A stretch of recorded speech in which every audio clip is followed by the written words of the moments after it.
acordo ortográfico é um processo que foi instituído aqui no Brasil em 2009 e desde 2009 nós já estamos aí assimilando um pouco das regras.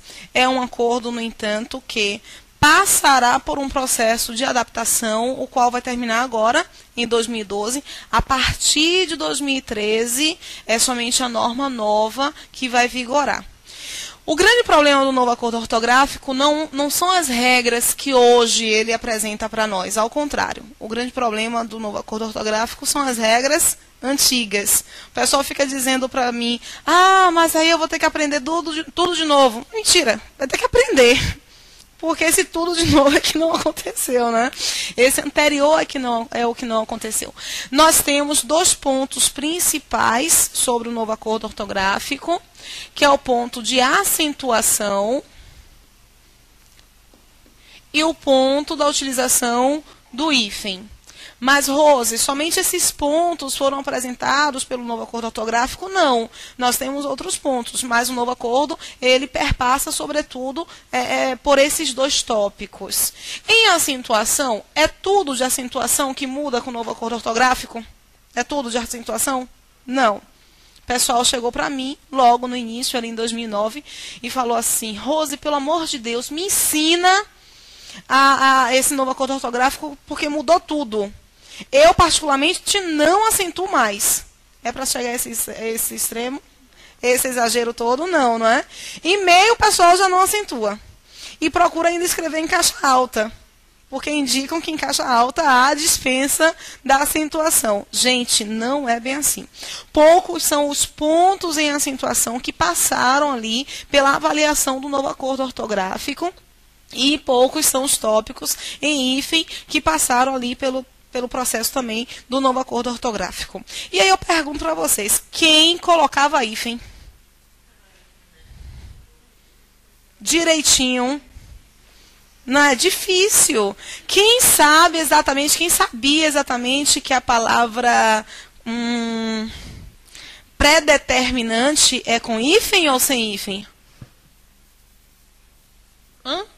Predeterminante, pré-datado, pré-requisito. Quem sabe exatamente se é com hífen ou sem hífen? Essa dúvida ela já acontecia antes do novo acordo ortográfico. Lógico, outras dúvidas não são tão notórias assim, porque nós acabamos por assimilar, como é o caso de preconceito. Alguém tem receio de como se escreve preconceito? Não, nós sabemos que preconceito vai ser uma palavra que vai ser escrita ali, juntinha, sem a apresentação do hífen. A proposta hoje é justamente trabalharmos com essa identificação de que o hífen não é algo complicado de se assimilar, de que os processos apresentados pelo novo acordo ortográfico com acentuação também não são processos complicados de se assimilar. Antes, no entanto, sobretudo para a acentuação, antes nós precisamos identificar alguns elementos, alguns conceitos preliminares, tá? Nós encontramos aqui a identificação do que é exatamente acentuação gráfica. Por que eu vou acentuar? Para acentuar, nós temos que analisar que existe o que nós chamamos de sílaba tônica. E que este elemento, este conteúdo, é um conteúdo relacionado a um tópico chamado de fonética, fonologia. O que é fonética, fonologia? É um módulo da gramática que vai tratar justamente dos fonemas. O que são os fonemas? Oi, gente, acorda! O que são os fonemas? Fonema? Fonemas são os sons, mas são os sons diferenciais, os sons distintivos da fala humana. Repare só, nós temos aqui, para Ju, o marido chega para Juliana e diz, Ju, vamos comprar uma casa. Olha a felicidade de Juliana no Alphaville. Ou, Ju, meu amigo, nunca ele, né? Meu amigo tem um caso. Com meu amigo não vai interferir muito na sua vida, não é, Ju? Mas, para a esposa do amigo, vai ter uma grande diferença?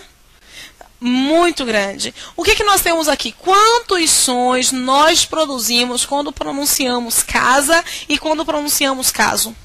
Quantos sons? Me digam aí. Pois é, vocês confundem sons com sílaba. Som, ó, sílaba é o seguinte, você pronuncia a palavra, expulsa o som e a cada expulsão, sons são produzidos. Rose, não entendi. Reparem, casa. Eu expulsei o ar 2 vezes e eu produzi nessa expulsão, olha, para cada uma dessas expulsões eu produzo aqui 2 sons. Porque se eu apresentasse somente o som do A, ficaria asa. É asa a palavra? Não. Eu tenho casa com a apresentação do K, com a apresentação do A. Olha, usar, eu escuto, não escrevo, porque tem uma implicação aí com ortografia. Eu tenho aqui za. Eu tenho 4 sons e 2 sílabas. A palavra casa se diferencia da palavra caso por causa, olha, do último som. Então, cada som, cada fonema é uma partícula diferenciadora, é uma partícula distintiva das palavras que constituem uma determinada língua. Olha, nós temos em fonética fonologia o estudo dos sons e separamos os sons em vogais, consoantes e semivogais. Rose, isso é realmente importante para eu assimilar o novo acordo ortográfico? Por incrível que pareça, é. Por incrível que pareça, é. Por qual motivo? Ó, falei para vocês, deixa eu me abrir um slide em branco para me empolgar um pouquinho mais. Falei com vocês que nós temos o som das vogais. O som da vogal, o som da semivogal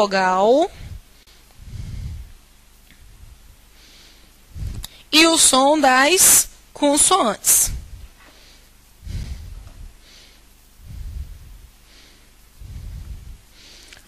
Bom, o que é uma vogal?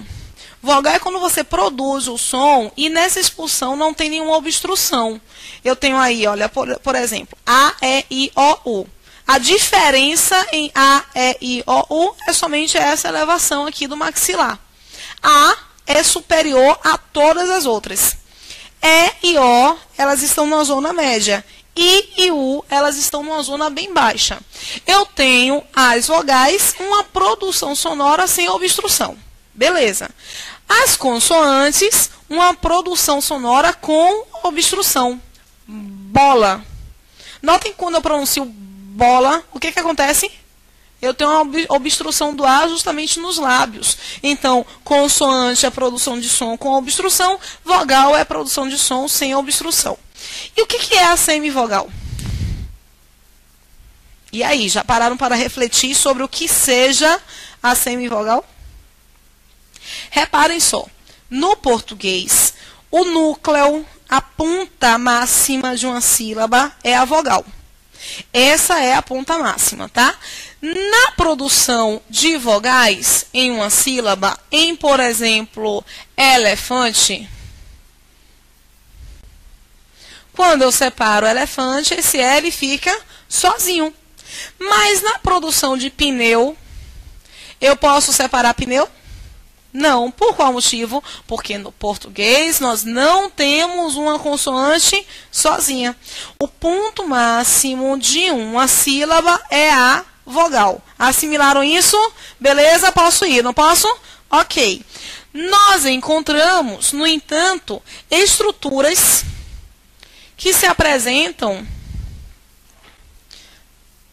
assim. Continue. Quando eu separo continue, eu separo como? Continue. Em continue, nesta separação, com essa separação, esta última sílaba aqui, ela tem 2 grafias de vogais. Mas eu posso ter 2 vogais? Não, porque em uma sílaba o ponto máximo é uma vogal. É como se a sílaba fosse aqui uma pirâmide. Em uma pirâmide, meu ponto máximo é só um. Em uma sílaba, eu posso ter somente um ponto máximo. O que eu vou ter que fazer, então? Eu vou ter que identificar que uma dessas duas representações vai ser chamada de vogal. E a outra tem que ser chamada de semivogal. O que é a semivogal aí, para vocês? U é a semivogal? A vogal é um som que é superior ao som da semivogal. Eu não estou falando sobre a questão de força, não, tá? Eu estou falando sobre a questão de prolongamento. A vogal, ela leva mais tempo sendo pronunciada do que a semivogal. Quando eu pronuncio continue, o que leva mais tempo sendo pronunciado? O U ou é? O U. Continue. Por que alguns indicaram que o U é a semivogal? Porque em alguns materiais vocês encontram isso. A, E, O são vogais, I e U são semivogais. Mas esse E tem som de quê? De I. Então, vou ter que identificar se ele vai ser vogal ou se ele vai ser semivogal. E a estratégia de identificação ela é simples. A é sempre vogal. Lembra o que eu falei para vocês? Ele é sempre superior. E e O, eles são aqui médios. São sons médios. Então, eles podem ser localizados tanto numa zona de vogal quanto numa zona de semivogal. O I e o U, eles são baixos, mas vocês vão ter que identificar quando eles serão vogais e quando eles serão semivogais. Isso aqui, por incrível que pareça, é fundamental, gente. É fundamental para o novo acordo ortográfico. Por qual motivo? Quando eu tenho uma vogal e uma semivogal na mesma sílaba, eu encontro um ditongo. E o ditongo é ponto de análise do nosso acordo, tá? Belezinha? Posso ir, não posso? Ok. Olha, vou apagar aqui. Um outro conceito, que é um conceito muito importante para nós identificarmos antes de trabalharmos com o novo acordo, é o conceito de sílaba tônica. O que é uma sílaba tônica? Pois é, eu tenho problemas com esse conceito da terceira série, a ideia do mais forte. Porque quando nós pensamos na questão do mais forte, às vezes alguns pensam na questão da expressividade, do que você sente mais quando pronuncia. Essa ideia da força é a ideia do prolongamento. A sílaba tônica é aquela que, com uma vogal, se prolonga durante mais tempo. E para você identificar o prolongamento, basta chamar, dar uma chamadinha certa, tá? Não pode chamar, por exemplo, a palavra Maurício. Eu adoro trabalhar com a palavra Maurício para identificar sílaba tônica. Se for uma menina chamando Maurício, e Maurício seja ali um gato, a menina vai chamar Maurício com carinho, não vai? Quando você dá uma chamadinha aqui, ó, aí Maurício, com carinho, você chama como? Pensa na articulação do pé do ouvido. Maurício.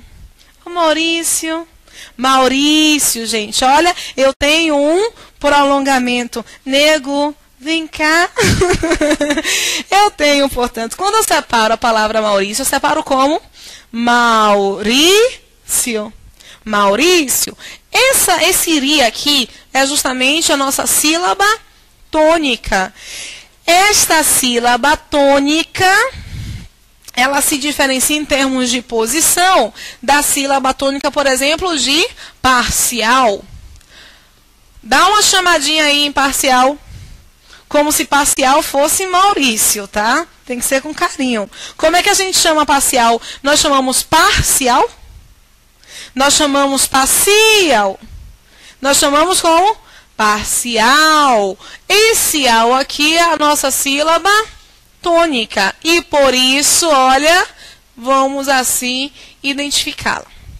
Nós temos sílaba tônica. O conceito de sílaba tônica é o conceito fundamental para nós identificarmos a acentuação. Se nós não conseguirmos identificar a sílaba tônica, nós vamos conseguir acentuar? Não vamos, tá? Encontramos... Posso apagar, gente?